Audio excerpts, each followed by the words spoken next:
Have you ever reconnected with an old friend, only to be horrified of who they've become?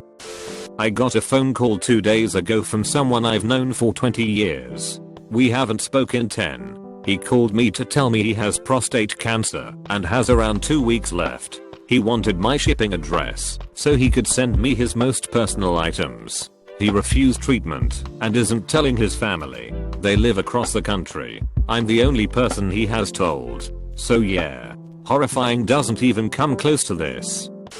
I had a friend from high school who was pretty chill. We would hang out and smoke weed a few times a week. After high school I stopped hanging out with him cause he was doing harder drugs and always muttered to himself / was super paranoid all the time.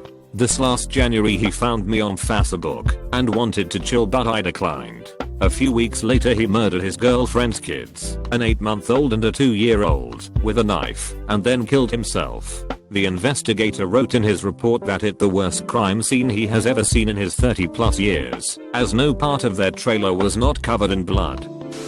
During my teenage years, my best friend was a guy named Bob. Bob and I were skater kids back in the mid-90s, which wasn't very common in my area. We weren't outcasts or anything. We both played sports, but we definitely didn't fit the Abercrombie mold that most of our peers were in.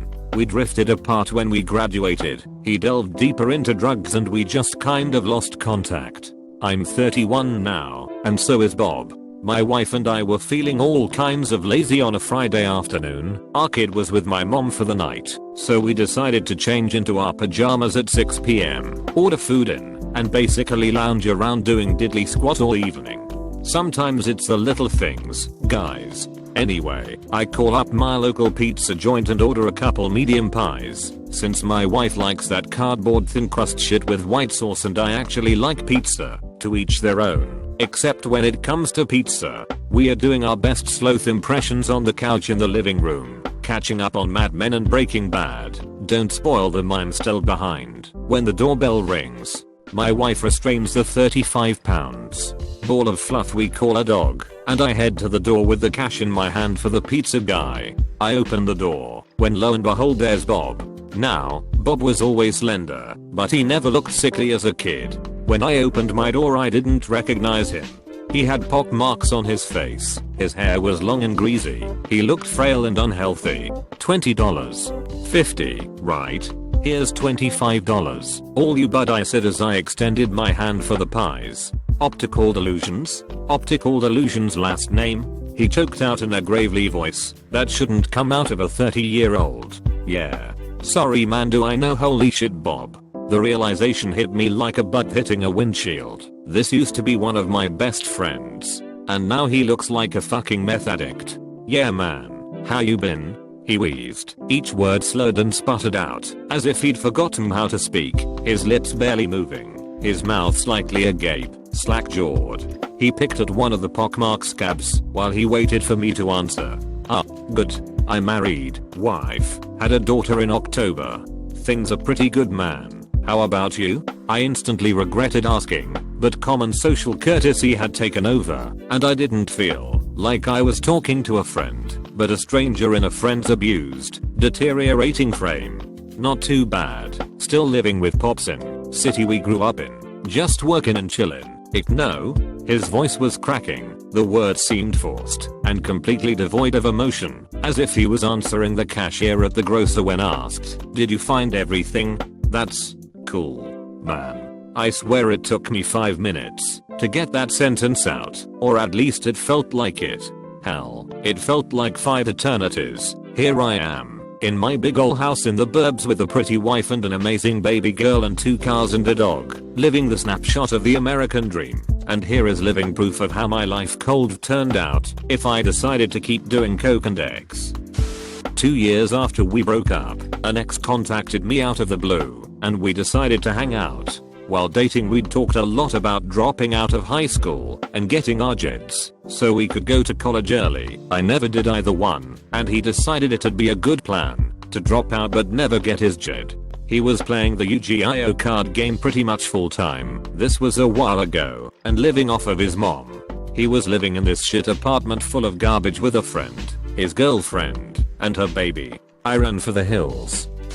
I had a best friend from 7th grade on. We were inseparable, had matching tattoos, bought a mini school bus together, painted it green. She lived with my grandparents for a while in high school because her mom threw her out. Right before I went to college she started using drugs, and naturally, I was worried/devastated. I was also a prude back then, but then again, crack is never cool. I went to a bar for my 21st birthday in my hometown because I'm born around Christmas, and it was winter break. Unfortunately, none of my other friends were 21 at the time, so I was just kind of sitting at the bar drinking Bay Breezes with my mom. I decided to call my old friend up. When she showed up she was so burnt out that she could hardly form a sentence. She was really fucked up on something too. I remember feeling like someone punched me in the gut. I still miss her. After going away to college and coming back to my hometown, I was horrified to find out that my best friend turned into a neo-Nazi/KKK guy. This is the same guy that I would have dinner at his house. Mom and dad loved me, and even his nephew. He had gone to the extreme by getting Nazi tattoos and even wearing racist shirts. He still was very nice to me and invited me over where he was proudly displaying his rebel flag, tats, Nazi symbols. It was hard for me to think this was my friend who would pick me up every day for school and drop me off. By the way, I'm a black female. I still somewhat talk to his sister and parents. I found out that an individual whom I played sports with, many times giving me rides to practice and games, was running a near multiple year-long internet scam. They posed as a parent whose child had cancer, using pictures they stole from other people and their children around the internet. The scam ended up gaining scores of supporters, and went so far as selling personalized wristbands with the child's "Remember the child is not real" name on it. They are now under investigation for possible money laundering. However, it is not proven that they did or did not. This scam was so large that there are multiple large news groups that picked up and reported the story, which is how I found out. My mind is still blown from my discovery. I went to a 25-year elementary school reunion where I found out that a guy in my class was now the principal of middle school. He was well respected, well liked, and doing a great job. I was very impressed. Back in grammar school he was the crazy kid in class who could never sit still, was always getting in trouble, and was barely passing his classes. After 10 years on the job, while still principal, it comes out that he never should have gotten the job as he had no prior experience or training or degree, and that even if he had all of the right certifications, his arrests, convictions, and jail time would have made him ineligible. This didn't come into play because he forged his fingerprints while applying for the position. All of this finally came out because he was arrested for statutory rape. Seems he had sex with an underage high school student he met online. The kid recognized him as his middle school principal and told his friend about it. His friend told his parents, and the parents went to school officials. The kid was 16 and the principal was 44. The case is pending. My husband ran into an old friend and invited him over to hang out. It had been about 5 years since he had seen him. The old friend shows up with the sketchiest hoe bag you can imagine. Missing teeth, saws, the whole nasty set. The chick makes a beeline for my bathroom and spends like 45 minutes in there before bolting to my patio and puking over my balcony. I had had enough, so I kicked them out. As they were leaving they looked around my apartment and said, "You have really nice things, we will be back." When I went into my bathroom I found an orange cap from a syringe on the floor. TL. Doctor, if it has been 5+ years since you have seen someone, do not invite them to your place. When I was younger, 5 to 9 years old, I had a neighborhood friend who had a very negative view of herself and struggled in school. She asked me for help once, and we made a habit of going straight from the bus stop into the woods behind her house to go hiking and do our homework. This carried on for years and is what I attribute to my love for the outdoors. When I was 10 my parents split and I had to move away. She told me she was afraid that she wouldn't do well in school anymore, and I assured her that she would be fine and that I'd be in touch. I didn't keep in touch. This was in the 80s, and I was too young to understand how important those years can be. Flash forward to 2 years ago, and she finds me on Facebook. Yup, she's a stripper. And before I get any questions about it, yes, she's incredibly hot now, but I'm very happily married to someone even hotter. When I was living out of the country, a friend of mine who I had already not seen for years was hit by a car, back in the US of A. When I got back 10 months later, he had just gotten out of part and physically was doing very well. So we start talking, reminiscing on the old times, talking about what we had done since we last saw each other. Turns out that in the years we spent apart he became a massive racist, card-carrying member of one of the US Nazi party and a knight of one of the many clans. I went to school with this kid. Let's call him Phil. I was never too close with the guy, as we were in different majors at our art school. Had a few core classes with him. We would talk from time to time. Seemed like the normal nerd type. One of the anime enthusiasts that would show up early to play hacky sack with the guy who wore a cape and the girl with the cat ear headband. Generally a nice guy. Ran into him grabbing some food about a year after graduation. We were both there alone, so I asked him to sit and eat with me to be nice.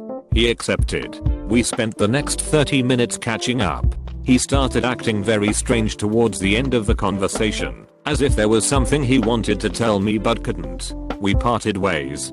2 days later I see his face on the news. He had went home that night and stabbed his mother, father, and sister to death. TL. Doctor saw a kid from high school I hadn't seen since, killed his family later the same night.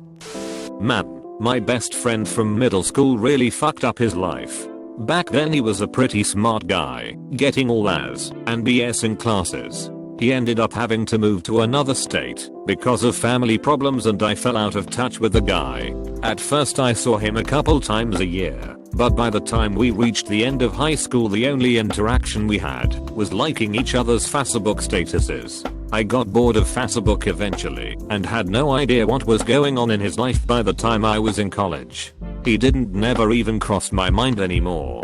Fast forward 5 years. I'm out of college with a great job I love, living in Nick with the girl of my dreams. Out of the blue I get a text from an unknown number. Turns out it was him. He was in Nick for a week and wanted to go out for drinks and catch up. I of course agreed to go out and we made plans to go to a bar a couple of blocks from my place. We get to talking and he reveals how shitty his life had become. During freshman year of college, I was amazed to hear he went to mid for mechanical engineering. He knocked up the first girl that he had a one-night stand with. He begged her to get an abortion, or at least put it up for adoption, but she was a religious nut and refused. He was forced to drop out of mid to get a job working at Walmart full-time to raise the kid. After a few years of living this shit life and being forced to marry a girl he didn't love, he came home one day to find that his wife had killed herself.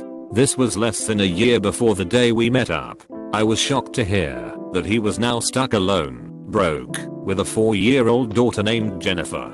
I did what anyone would do and offered to help him out.